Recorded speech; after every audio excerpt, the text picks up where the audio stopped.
on continue avec un autre thème, hein, puisqu'il y a différents thèmes qui sont abordés par toi aujourd'hui, Alexis. Donc un protestantisme à deux vitesses. Oui, tout à fait. C'est le résultat d'une enquête du CNRS, enfin d'un colloque organisé par le CNRS, qui s'appuie sur un sondage de l'IFOP sur les protestants de France, à savoir quelle est la diversité protestante. Et il apparaît très clairement qu'il y a deux types de protestants. Bon, ça, on le savait déjà, hein, évidemment, ils nous apprennent rien. Mais c'est quand même intéressant. Il y a d'un côté les je le savais pas, les mais oui, réformés, d'accord. les luthéro-réformés. Ah oui, d'accord, et en comme plus, ça. tu as employé le terme tout à l'heure. Et puis l'autre part, les évangéliques. Mais ce qui D'accord. serait plus intéressant, c'est de savoir de quel côté vous vous situez. Alors, si chacun peut prendre une feuille, un petit crayon, en même temps que je vais poser les questions, comme ça vous allez Il y a des pouvoir- questions, il y a un quiz. Voilà, il y a un D'accord. petit quiz. Vous pouvez prendre chez vous votre petite feuille et puis savoir si vous êtes plutôt luthérien ou évangélique. Noémie, tu participes s'il te plaît. Hein. Oui, mais j'ai pas de feuilles, j'ai Mais pas moi, de j'ai stylo. pas de stylo. Bon, allez, tiens, prends cette feuille. Voilà, voilà. Merci. Allez, C'est bref. du recyclage de feuilles, parce Voilà, que on je le l'a précise organisé. hein, pour faire plaisir Lio. Merci, Qui merci. est très écolo, effectivement. Alors, elles arrivent les questions. Voilà, alors, en ce qui concerne votre pratique cultuelle, est-ce qu'elle est... Donc religieuse. Voilà, exactement, donc c'est-à-dire du culte, cultuel culte. Est-ce qu'elle est plutôt hebdomadaire ou plus rare? Donc ça va de mensuel à jamais. D'accord. Donc on va dire c'est ou bien hebdomadaire ou bien jamais. D'accord. Donc A ou B. Enfin, Voilà. ouais, on marque la réponse, quand même. Si vous répondez que c'est hebdomadaire, c'est-à-dire chaque semaine, vous faites partie Moi, j'ai dit H. des évangéliques qui à 60% plutôt pratiquent Oui, leur foi de manière hebdomadaire, alors que les luthéro-réformés, c'est plutôt à 9% seulement de Ah la oui. totalité. Donc D'accord. ça veut dire qu'il y a très peu de pratiques dans le quotidien, c'est plutôt à très grande distance. Ils disent plusieurs fois par an, voire 19% disent jamais.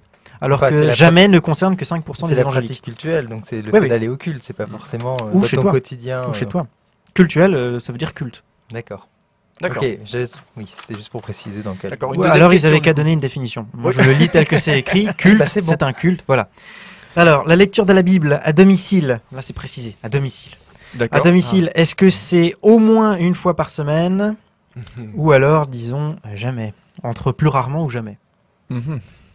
Si c'est une fois au moins par semaine, vous faites partie des 74% des évangéliques qui lisent effectivement leur Bible une fois par semaine. Et puis sinon, bien, si c'est plus rarement ou jamais, vous faites partie en gros des 50% des luthériens qui ne lisent pas Bon, beaucoup leur l'autre Bible. 50%, parce que le protestant, par définition, évangélique ou luthéro-réformé, est attaché au texte de la Bible, Ben généralement. non, c'est pas vraiment vrai. Bon, alors il y a 17% des luthéro-réformés Non. qui lisent leur texte une fois par semaine, mais après il n'y en a que 5% sur une fois par mois.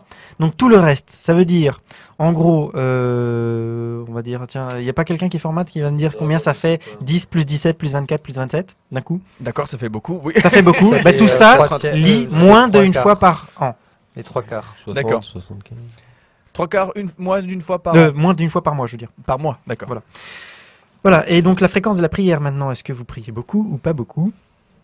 Est-ce que c'est quotidien ou est-ce que c'est beaucoup plus rare? Si c'est quotidien, vous faites partie des 80% d'évangéliques quand même. D'accord. Il n'y a que 4% des évangéliques qui ne prient jamais. Si c'est pas très quotidien, vous faites partie plutôt des luthéro-réformés, c'est-à-dire 29% d'entre eux seulement prient quotidiennement, sinon après 18% c'est plusieurs fois par mois et puis après bon ça descend quoi. D'accord. Voilà. Mais ça ne concerne pas seulement la pratique de la religion, ça concerne aussi les idées par rapport à la société, et notamment par rapport à l'éthique sexuelle et familiale. Par exemple, si je vous demande, est-ce que vous défendez le droit à l'avortement? D'accord. Si vous répondez oui, vous êtes plutôt luthéro-réformé. Si vous répondez non, vous êtes plutôt évangélique. J'aimerais juste préciser une petite chose sur cette question, c'est que le droit à l'avortement, c'est une question qui est très large. Il y a une Ouais, différence justement. entre des cas qui sont exceptionnels et des cas où des femmes vont se faire avorter pour la 9e ou 10e fois en à peine 3 ans. Et je sais ce que je dis quand je dis ça. Oui, puis ta femme à toi, justement, travaille A dans vu ce ça. milieu-là. Oui, Voilà. a vu ça. Donc, dans ces cas-là, une femme qui ne connaît pas l'existence des pilules, qui ne sait pas comment ça fonctionne et qui préfère se faire avorter, excusez-moi du peu, il y a des personnes qui n'ont pas un QI très élevé.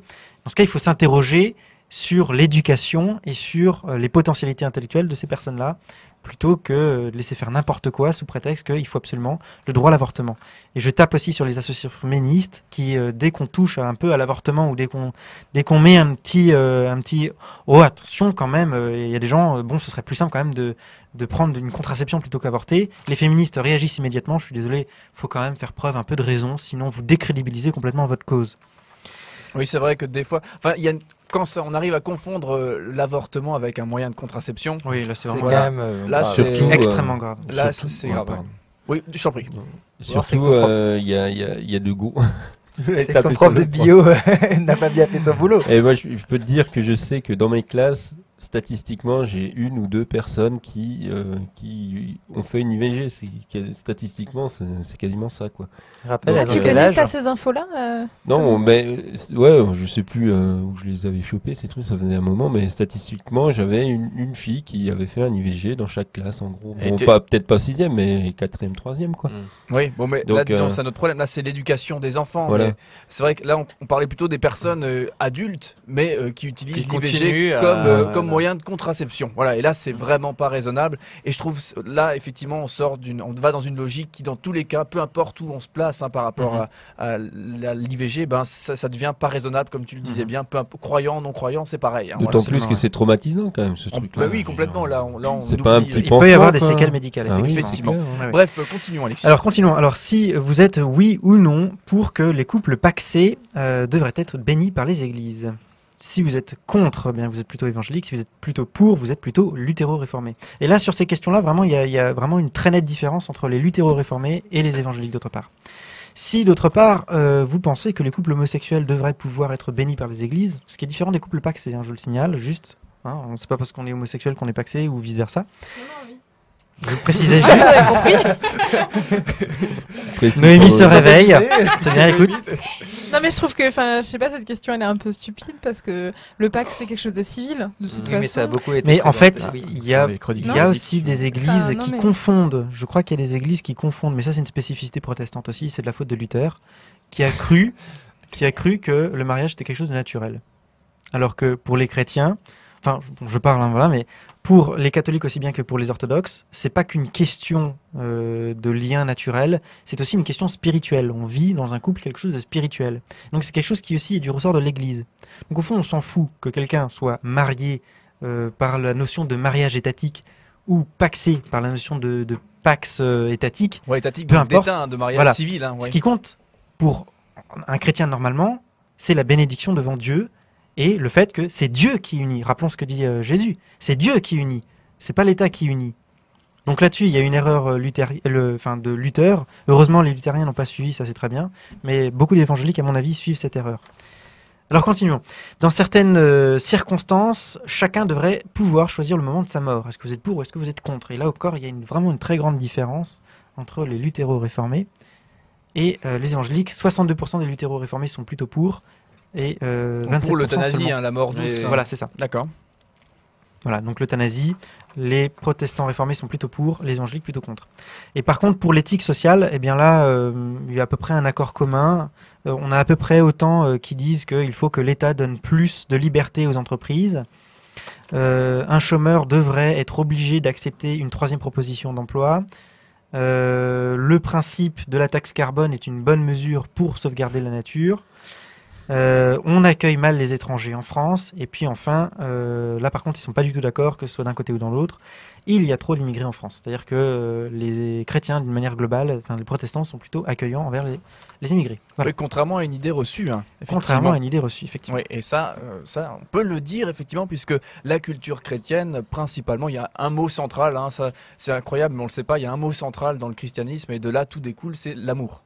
Voilà. Absolument. Donc, à partir du moment où on vous dit on va tirer sur le prochain parce qu'il ne vous ressemble pas, ben, a priori, ça découle pas d'une idée chrétienne. Voilà. Je dis ça, je dis Voilà. rien. Donc maintenant, vous savez si vous êtes évangélique ou luthéro-réformé ou je ne sais quoi d'autre. Voilà, effectivement. Merci Alexis d'avoir un peu éclairé ces différentes notions, parce que c'est vrai que c'est des notions qui posent question et c'est important de pouvoir effectivement savoir qu'est-ce qu'il en est pour pouvoir se positionner pour ou contre, ou au milieu, hein, n'est-ce pas? Un pied dehors, un pied dedans.